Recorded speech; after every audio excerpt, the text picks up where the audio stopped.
Welcome to the Comedy Reset Spotlight.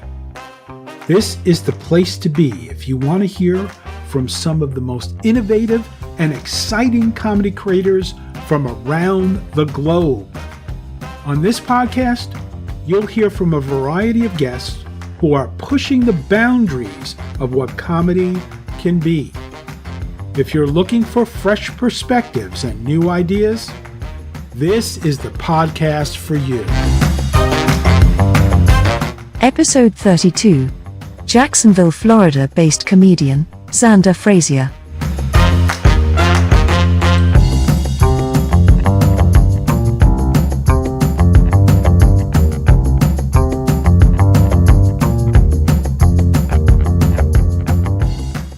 Can you walk us through the moment or series of events that made you realize you wanted to pursue stand-up comedy? Because if you recall the movie that Jim Carrey played in about Lemony Snickets and a series of unfortunate events. The first one was I went bald. I always had beautiful hair. And that was the first time that I had to realize that I was getting old. And the older I'm getting, the more stuff seems to just pisses me off, right? Waking up every morning is first thing that pisses me off. No, I'm just playing. But it was a series of events that, tagged along one after the other. It was a breakup. It was loss of job, losing a job, losing income. And instead of taking it and asking, why me, why, I laughed at it. And the more and more that I found humor in things that were happening to my life, I felt like many people needed to laugh at things that are happening, whether it's good or sometimes it's a series of unfortunate things that happen. But there's comedy in everything around us. And it just so happened that I'm a writer myself. I'm a comedian as well. And so to put those things together and say, well, to do stand-up comedy, to go out and share my story with someone and maybe get a laugh and encourage more laughter, that's the best thing. Who were your comedic inspirations growing up, and how have they influenced your style or approach to comedy? Some of the most influencing comedians that I know are comics. Were past time I wasn't able to see them in person, but I have VHS, I have DVDs of some of their specials. Richard Pryor, Bill Murray, Eddie Murphy. Who else in mind? There's a couple newer ones that I'm drawing a blank, but I see their faces now. Robin Williams for sure is one of the most famous persons that I look up to. I absolutely love the work that he has provided. Growing up watching Mrs. Doubtfire was so funny, right? Because this is a movie that transcended time, and his work and his scores that he was able to provide, right? And just getting into character. That's what it's all about. I was able to view myself that I don't have to be so uptight. Flubber, the movie, was amazing, right? That created me to be a scientist. But when I found out that I wasn't so good at chemistry, I was better at setting things on fire more than I was putting them out. But Robin Williams is a great inspiration to my work, and I just hope that I can do great things that he has done. Truly inspiring. I miss him so much. We miss you, Robin Williams, man. We miss you so much. Thank you for all the work that you have done and that you are continuing to still be influencing in a great generation. Describe the very first time you stepped onto a stage to perform stand-up. What was going through your mind, and how did that experience shape your subsequent performances? The very first time that I stepped onto a stage to perform, it was the best. I had so many emotions. I pretty much just stared at the crowd for the 5 minutes that I was on stage, the stage fright. It's not easy to get up on stage to talk about yourself. Um, Thankfully that I have had some experiences being a musician, performing at open mics as well. So I was able to really get into it to say, hey, this is my moment. This is something that you guys came out to see. This is something that I came out to perform for you guys. If you like it and you love it, awesome. If you don't, we can have a drink after the show and let me know what your thoughts was about it. Just connecting with people in a time of social media where everything is in our hands, on our phones, on our tablets. This was a face-to-face interaction. It was at a bar, and it was a nice little dive bar. The stage was just in the corner, had a microphone. I was there, had a couple friends come out and supported me, but they were in the bathroom the whole entire time. They were literally sick of my jokes. But just going on stage and allowing the freedom of, this is open mic. This is what I've delivered. This is what I come to bring. It does take a lot to get up, and like I said, it's a very nerve-wracking situation. I do recommend that if you have a weak bladder, that you do use the bathroom before you get on stage, because you do not want the first joke to be you wetting your pants on stage. That is the best way to not be invited back. Altogether, the sequence of subsequent performances after that has truly inspired me that, whatever you set your mind to is limitless. If I'm telling a joke in the restaurant to the waiter about, how the food was good, but it would be even better if it was free, right? Employee family discount kind of situations, and they're just like, I wish I could, right? That's so funny to me because they don't. They don't really eat there. But that's despite the reasons. And I love going to McDonald's. It just gives you the opportunity to be yourself every time that you're on stage, every time that you're delivering your sets, your points, your thoughts, your point of view, your perspective on the world. It's just yours, and go for it. Comedy is an evolving art form.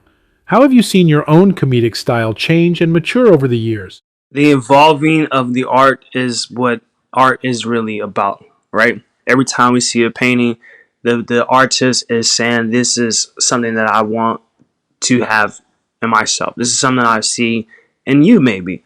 So when I was early stages of my career and I was a writer for a music company, I was able to take a look at the different styles and different genres that are out there: R&B, hip hop, country, classical, Christian rap, whatever it was, to create that type of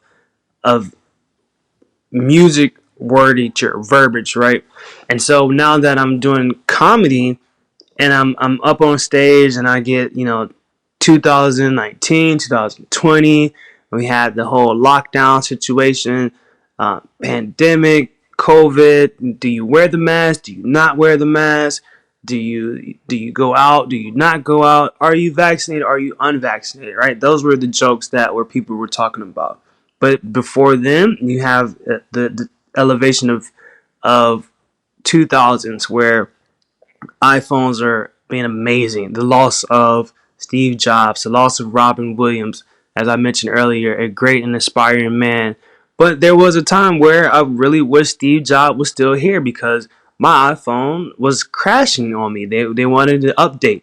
And I'm a stubborn person. Why do I need an update to just text and talk? Okay, I'll write letters, right? We'll go back to that. Can I send you a postal stamp with how I'm feeling? Emoji, right? That's something that can always mature over time. It's just being connected.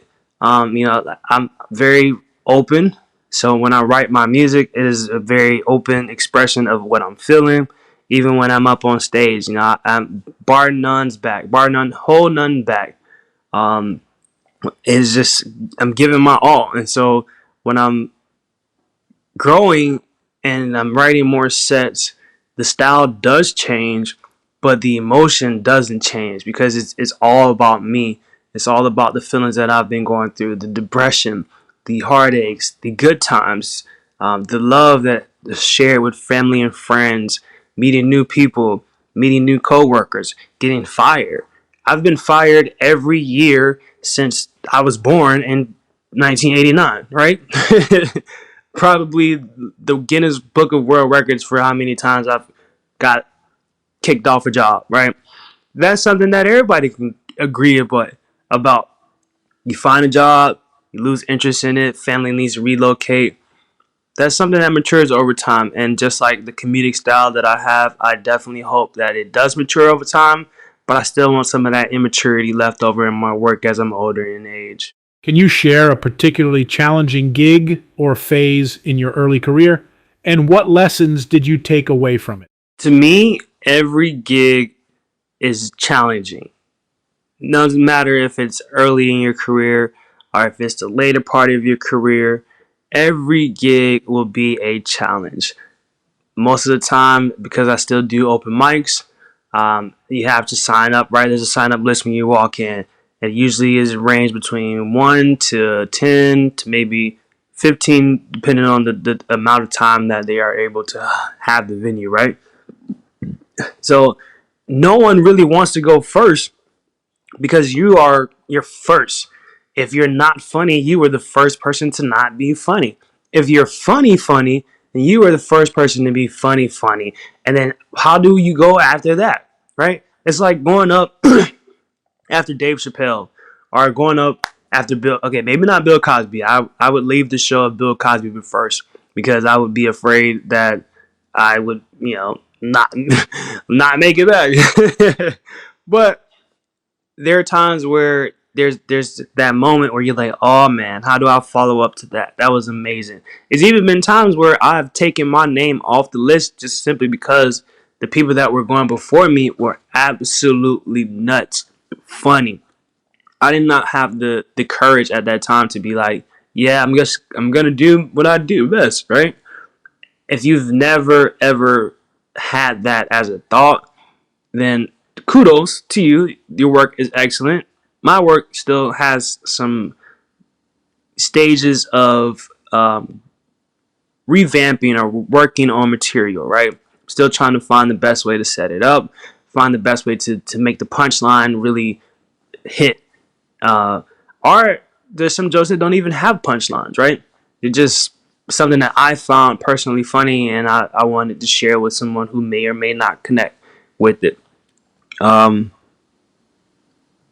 Bill Cosby, right? He wanted to find someone who may or may not. But that's besides the point. Every gig is challenging, no matter what. I don't care if you're selling out shows or if you are a newbie to the stand-up world of being a comic. Just go out there. How do you handle the inevitable bombing on stage? And what strategies do you employ to bounce back? All right, so here's something, a little history. Since the creation of the atomic bomb or the nuclear bomb, there is going to be bombings on stage. You are going to have the moments where it's just chaos. Nothing is funny. Nothing comes out the way that you've practiced. You forget even what your name is sometimes. Bouncing back from it, I don't think I've ever bounced back from bombing on stage. I just kind of forget it. Control Alt Delete kind of process. Unplug it, right? Walk away. Buy a whole new laptop at that, because bombing is part of the process. If it's always about I'm gonna kill this set tonight, I'm gonna do it the way I practiced, the way I planned it, wrote down, perfect. There's no such thing as perfect. We all should work at it, right? And that's what it's all about, working on the art of being a comedian or stand-up comic. During this interview right now, I'm sure I'm bombing some of the questions that are being asked, right? But that's just part of the process. I'm human. I'm going to make a mistake. I'm going to forget. I have a bunch of great comics that I should have shouted out in the first couple questions of what inspired me. But while I'm thinking about their work, I'm bombing. Cheaper by the Dozen, right? My favorite movie. What's another movie that he's also in?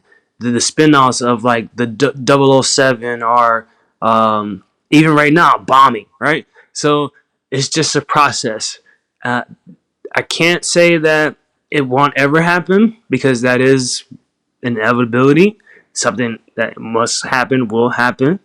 Like I said, as long as there has been atomic bombs and nuclear bombs, you're going to bomb on stage. Take it, live with it, continue, rewrite the script, or sometimes that might be the process that makes it even better. You know, we have stuff that's made in China now. Walk us through your process of creating a new joke or bit. Do you start with a premise, a punchline, or something else entirely? Creating jokes or setting up a bit for a segment to me does require a lot. It's not something that's just easy. You can find some material that is always just going to be there. For example, I'll take Mrs. Doubtfire. My closest relative of mine recently had a sex change, right? Full out blown sex change from male to female. And here's the funny part. They are also a nanny. So it's like that's just comedy relief right there. That one, you can have the experience of having the movie about it. Two, personal experience. Now, the name is still Mr. Doubtfire, but Mr. and Mrs. can go right along in hand in this age of gender pronouns and adjectives and synonyms and preverbs and subjects. You know, there's stuff that just comes together and normally find comedy uh, after time has passed when I'm able to really think about, oh, yeah, that was funny. My teacher said, you'll never be anything in life. And that's kind of true. Like, I've failed out of class, I've been fired multiple times, and nothing has really changed since then, except she now works for me. So, with that said, you know, there's so many ways of creating a joke. It's just how you find it to be funny to you. How do you decide which topics are off limits for you, if any? And how do you navigate sensitive subjects in your comedy? How do I decide if a topic is off limits for me? My favorite store to shop at is called Hot Topics. Every topic is a hot topic for me. It doesn't matter. If I'm at a funeral, if I'm at a court case, if I'm in class, if I'm at work, you give me something to talk about, I'm talking about it. If you don't give me something to talk about, I'm talking about it. You know, there's just stuff that it's just some things you have to really be like, okay, is this personal? Is this too personal? Is this real? Is this nonfiction? Right? There's stuff that may or may not be personal to someone else that's impersonal to me. There's stuff that just rolls off the back of the tongue for me, like a burrito. I'm just swallowing it, right? So there's a lot of stuff that you just have to find about yourself. You have to find yourself in everything that you do. Being a stand-up comedian, you are in the spotlight always. Share with us one of the most memorable moments you've had on stage, whether it was a surprising audience reaction, an unexpected event, or a personal breakthrough. A surprising moment or a memorable moment on stage for me is when I'm watching other comedians on stage and I'm engaging with them and they're asking questions and I'm like, yeah, you know, come pick on me, do crowd work on me, because most of the time crowd work is a very nerve-wracking situation for the people on stage and for the people in the crowd as well. So if you can laugh by getting a laugh out of someone, then that's perfect. That's most of the time the way that I live my personal life. An event that was a personal breakthrough for me was when I auditioned to be a part of the Real World cast. This was like 2018, 2017, end of 17 year, right? And the director goes, "Look, man, you would be great fit for our TV show." And then I'm leaving and I broke my leg. That was the most perfect thing ever, right? Because they always say break a leg in your auditions, and I literally broke a leg leaving the audition. So I didn't get the part, but it gave me confidence to know that I was able to just do things that I'm comfortable with, and being personal and being on stage, supporting my friends and supporting newcomers who are actually funny. As I said, I'm a writer, so I'm always looking for other comedians, other storytellers to work with and to collaborate with. And being a music artist myself, being published to a music publishing company, there's just certain stuff that you have to be able to do, be able to know immediately for things to work, right?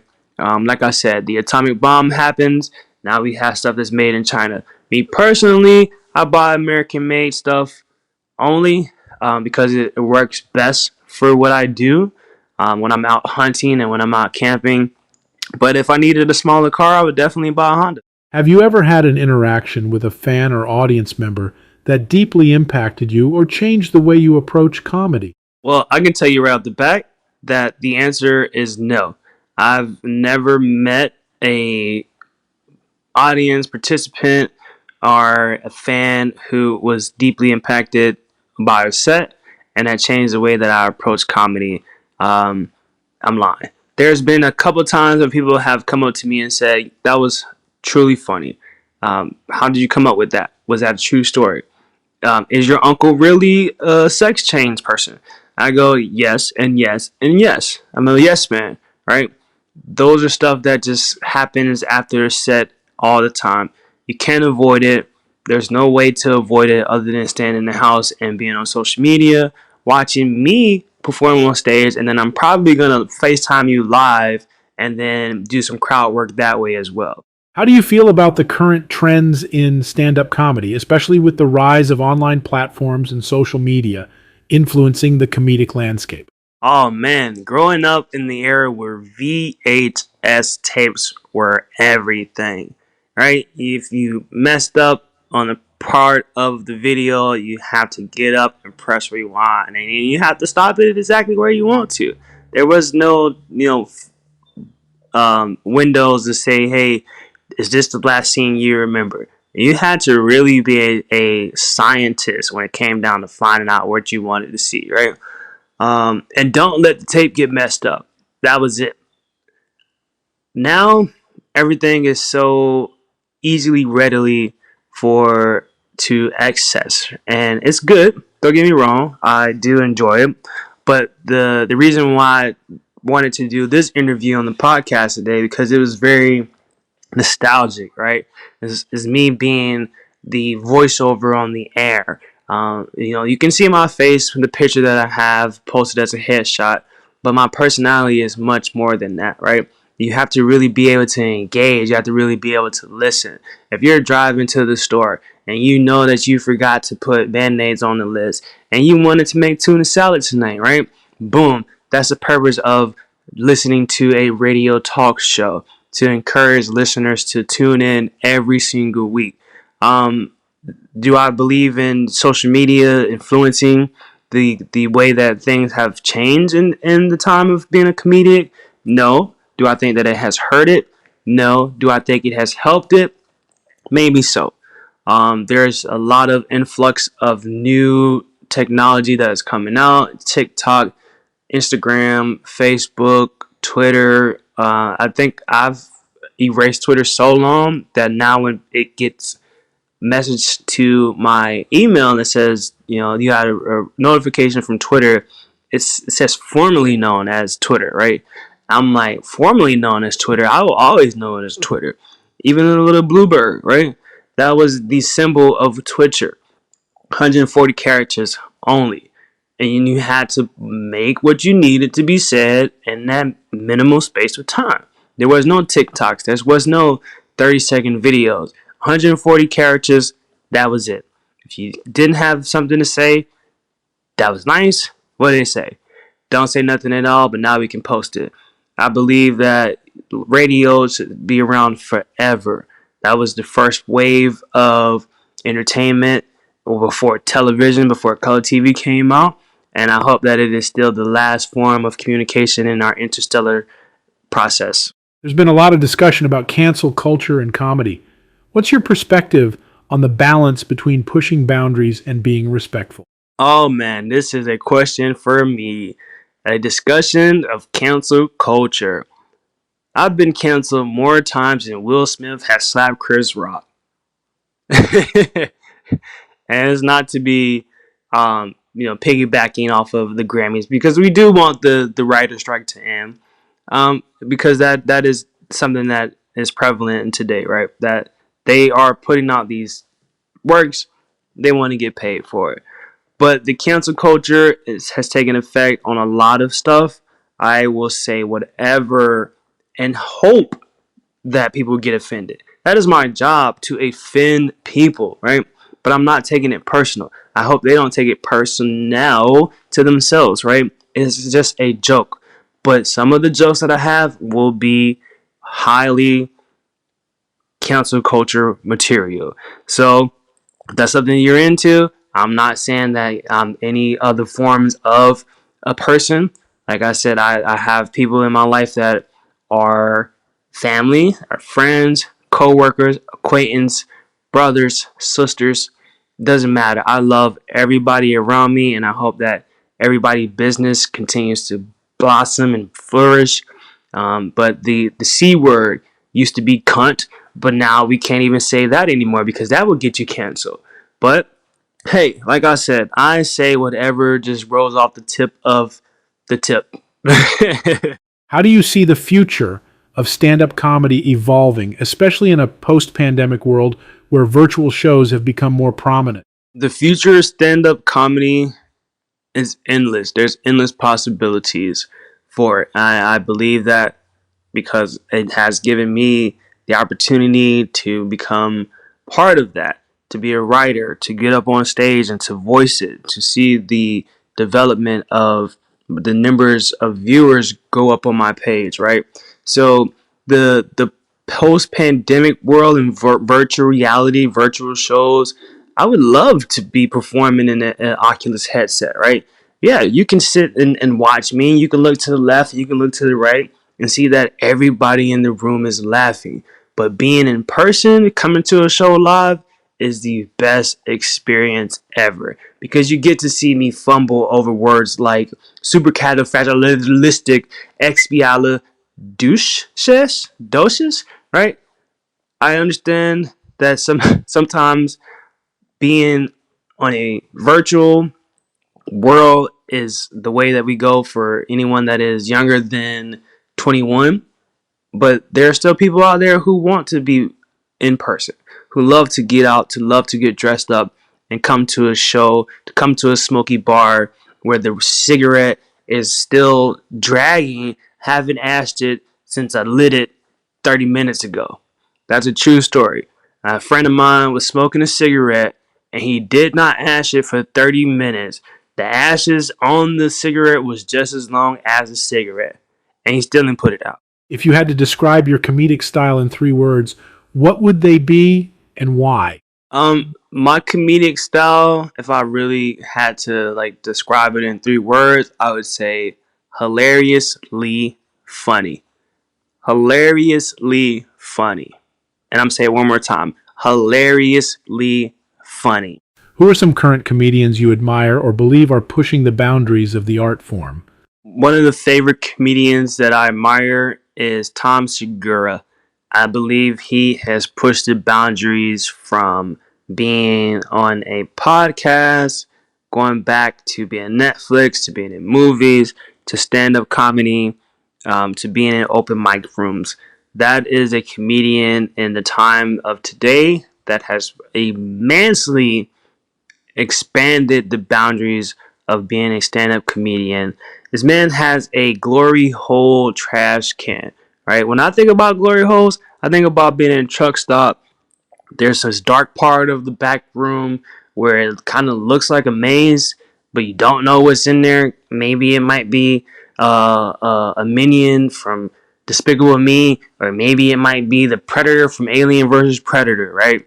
How to Catch a Predator in a truck stop. Glory hole. But recycling is what he's is doing now, right? So I hope to be able to do that. I hope to be able to recycle everything that Tom Segura has done for the world of being a comedian and the time that I have here while I'm still able to be on this planet. Comedy often serves as a reflection of society. How do you incorporate your personal experiences and observations about the world into your sets?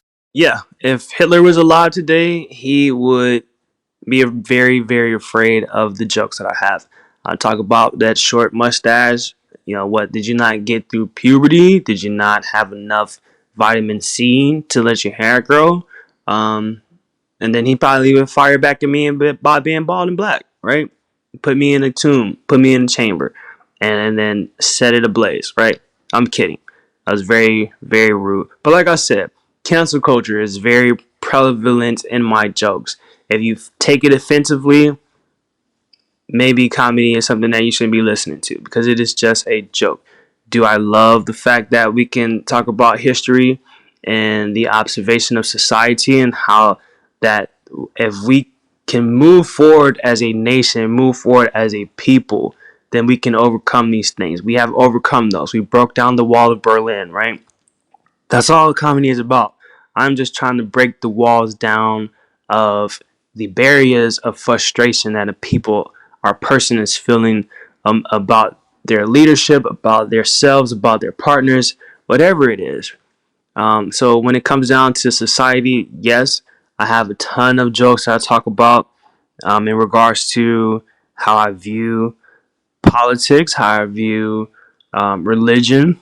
I do have some jokes that are church jokes. If I need someone to perform at a bar mitzvah, you need someone to perform at the female version of a bat mitzvah. I'm everywhere, right? And Catholic churches, Baptist churches, deep fried Southern Baptist churches where they fry waffles and ice cream cones. You know, there's no subject that is off limits for me, and society as well. I believe that if we grow as a society, then my jokes will continue to be funny, hilariously funny. For aspiring comedians listening to this podcast, what piece of advice would you give them that you wish someone had given you when you were starting out? No one gave me advice when I was starting out to be a comedian, so I'm going to do the same and say there is no advice that I can give to you other than watching your favorite comedians, figuring out what is funny to you, only to you. You know, don't try to figure out what's funny to your neighbor because they aren't you. There's stuff that people can relate to and there's stuff that people cannot relate to, right? I don't try to make that the premise of my jokes. I just write what I feel what I write. As a writer, I've always done that. And sometimes it works. Sometimes I've bombed on the stage. It just depends on. But I know that every now and then, there's going to be that one person in the back that has that belly chuckle laugh, that old man snorkel laugh, or the woman that's just going to pee her pants, right? Whatever it is, you got to find it. But don't take my advice. Finally, what's next for you in your comedic journey? And where can our listeners catch your next performance? Hopefully, the next part of the journey is to continue to do more podcast shows, do more interviews, do more stuff on stage. Bless you. Thank you. To do more stuff on stage and be just part of this growing culture of stand-up comedy in the future. I have a couple shows that I will be doing in the state of Florida. I travel different cities, different open mic nights in the state to give myself a feel of the demographics that are here. I would love to make a tour trip, do all 51 states. I think we have 51 states now, 50. If we've purchased the acquisition from Middle Iran and Iraq, then yes, we are at 51 and we need a new star on the Star Spangled Banner. However, if I can't get my passport unrevoked, then I will be locally performing here in the United States. I've been your host, Rob Chaffee. Don't forget to laugh today. It's good for you. Comedy Reset Spotlight is a podcast that brings you today's freshest and funniest comedy creators. If you like what you heard, please subscribe to hear more.